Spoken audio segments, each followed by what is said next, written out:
So what you been up to, Andre LaBelle? Well, playing with Robert Fleischman again, and we're in the rehearsal process, trying to finish everything out that's been written for the new record. We should be recording late June with the new tunes that he has, and it shouldn't be long. We should be out playing shows. But it seems like the band is going to be called Robert Fleischman and the Sky. But he's kind of debating on whether he wants to use his name or just call it the Sky.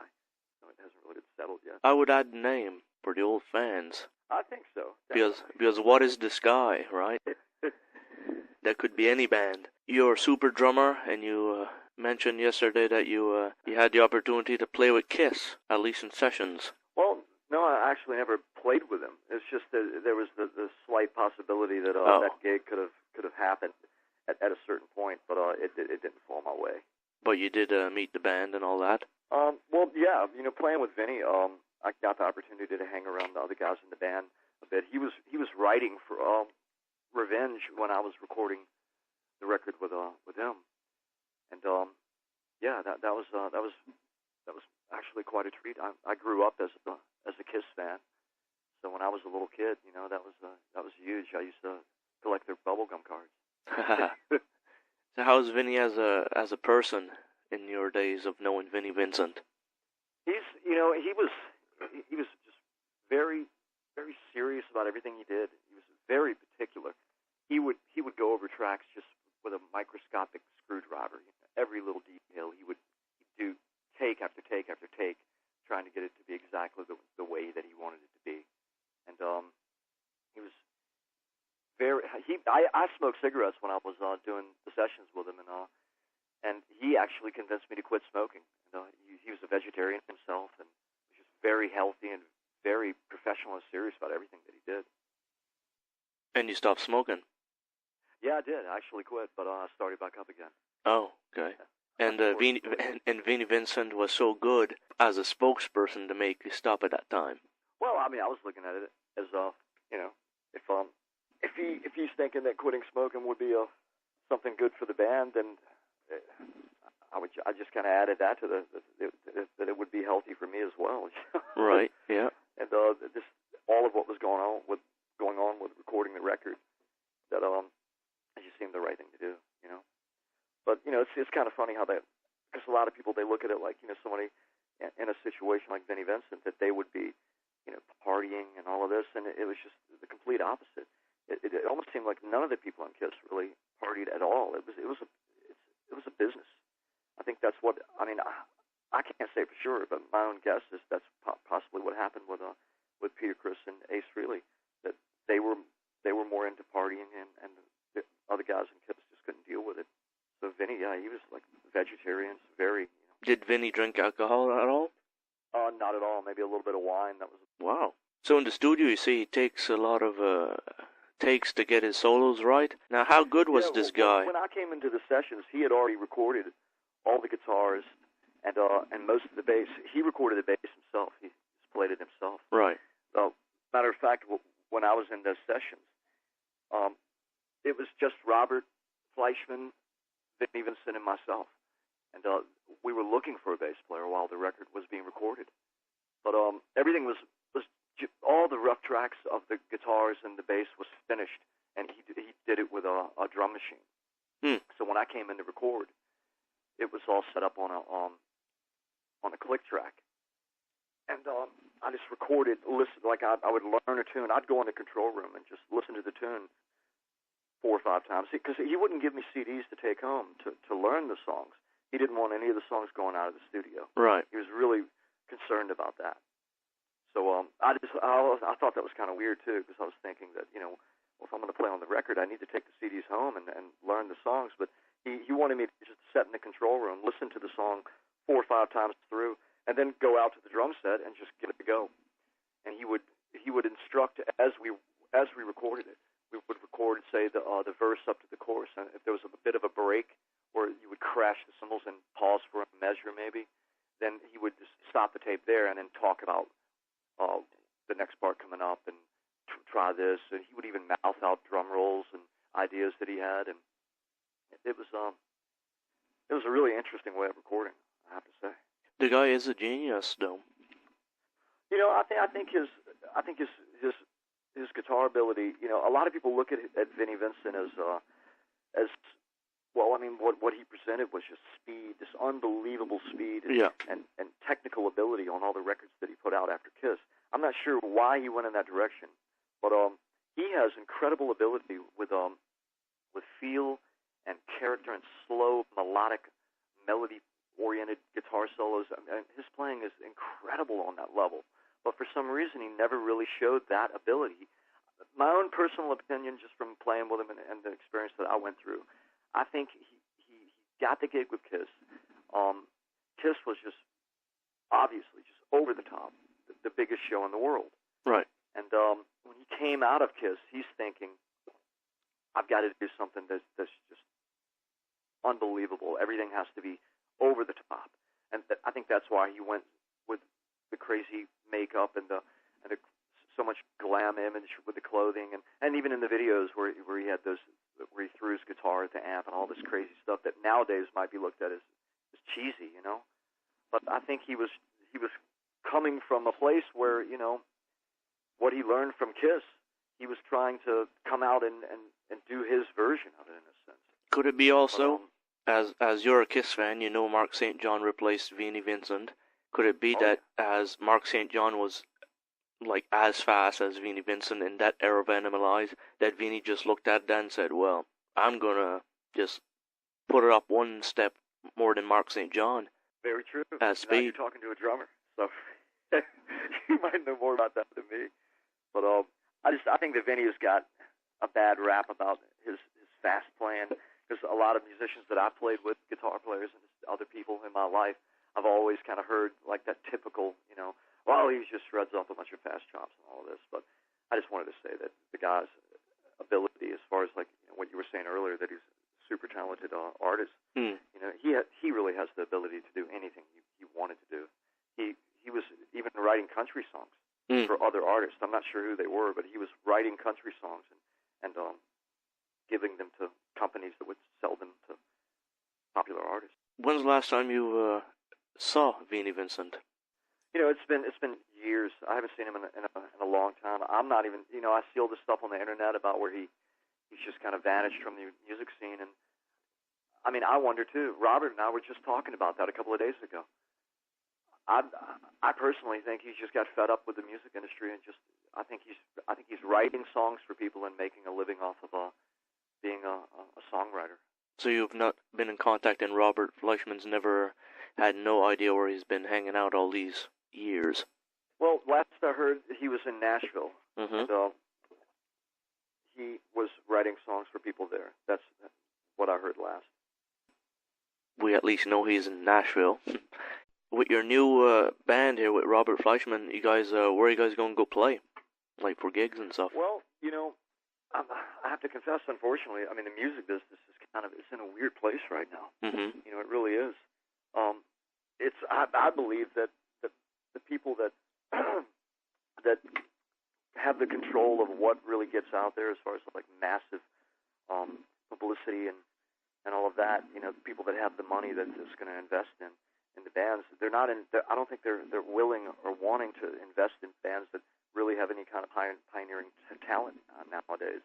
I think they want to put the band together themselves and have complete control over what's happening, so they get the majority of the money. Unfortunately, that's what I believe is happening with music today. So with that said, it's not. I don't think it's going to. You know, I don't have any disillusions about what's going to happen with the band that we're doing. But I think the record is incredible, and this is easily the best band I've ever played with. And I believe there's a lot of people out there that still want to hear real musicianship and be interested in what Robert has to say. You know, not to mention that I think the whole idea of like youthful music, or where bands make it big because everybody in the band is young and attractive to young teenage girls or whatnot. I think this band is going to have more of a mature, seasoned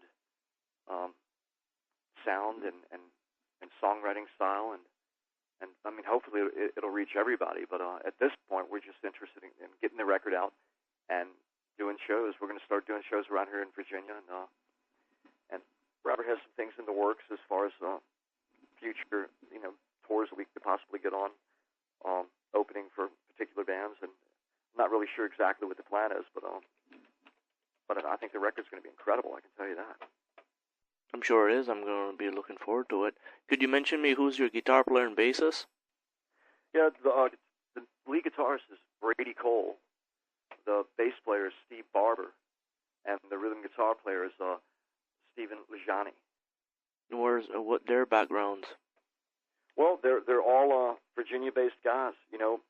Robert called me up with I guess he had the desire to want to get out and play live again. For a long time, Robert made his living as a songwriter, mm-hmm. and I don't think he wanted to play live, but something changed that, and he called me up and asked if I knew of any musicians that we could check out, and it's just happened. The people that I knew here, there's a lot of incredible talent here in Virginia. There really is, and there's a pretty good scene here.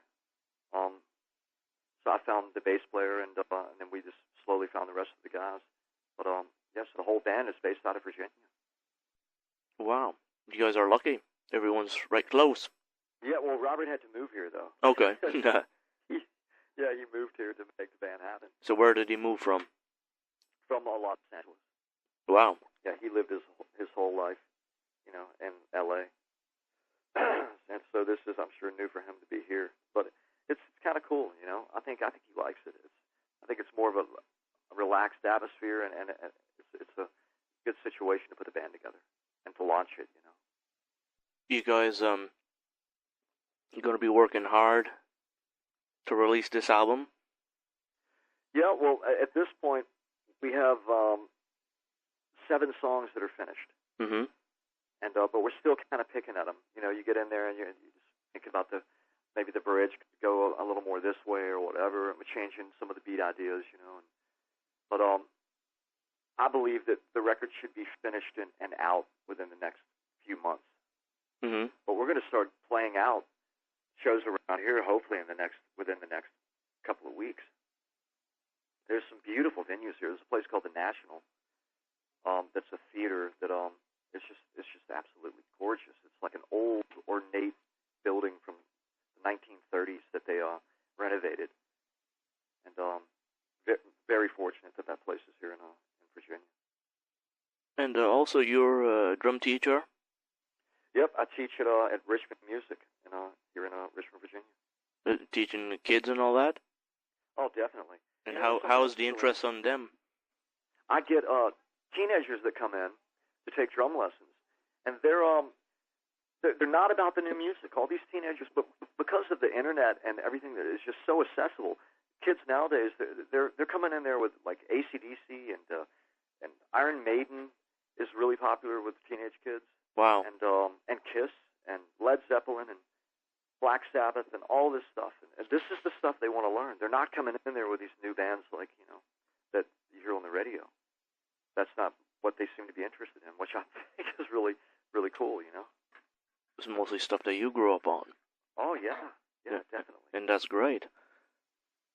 Which probably goes back to what I was saying earlier, that I think a lot of the bands that are making it nowadays, getting all the airplay on the radio, these are not bands that necessarily made it because they were pioneering or incredible with the art of what they're playing. I think it has to do with that it's a situation for companies to make a lot of money off of music.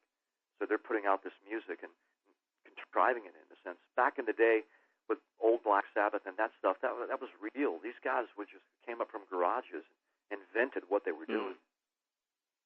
That's the difference. And I think these kids are hearing that difference. Do you find the work ethic for these kids are different than what you went through? I think that it's easier for them. I used to have to hold my thumb on a record and slow it down to figure out what John Bonham was doing with his foot. Nowadays kids can go on the internet and it's like everything is there instantly. They can get the information to figure out a drum part or whatever. Huh, that's true. What's your guys' website? Well, the website would be at robertfleischman.com, and the MySpace page would be myspace.com/Robert Fleischman. And anybody that just would Google Robert's name or my name, it'll pull up anything that we're doing. We try to make sure that it's all out there, you know. So you guys are going to be contacting like iTunes and all that for record sales mostly, or label? Yeah, I'm not really sure of exactly how Robert wants to do it. You know, I mean, I have to say, most importantly, I just want to play music that I believe in. You know, I want to play something that I think is that I would want to hear. And I mean, if people like it, that's incredible. I mean, but it's really, you know, just try to satisfy my own desire to play music. You know, if you're not happy, why play? You know, that makes perfect sense. I mean, we all have the dream of having success and money with it. You know, yeah. But that's really just so you don't have to do anything but play music, right? Right. You know, so you're not working 40 hours a week at a widget factory. Yeah. Andre LaBelle, before we go, any more projects you got going on? There's a number of projects that I've been involved with. I mean, also as well as just playing with bands around town, you know, jazz, blues, or whatever.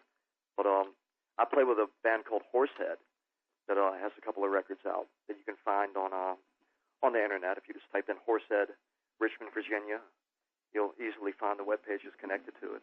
Or just horsehead.com. And I have various things that I do, as well as just studio work, you know, trying to make a living. But predominantly, I'm just focusing on what we're doing with Robert, and just trying to make sure this thing happens. Well, I sure hope it happens for you and you hit the big time, because a musician like yourself deserves it. I'm honored. Thanks a lot. I appreciate that. Well, thanks a lot for the interview, and I look forward to hearing it, man. And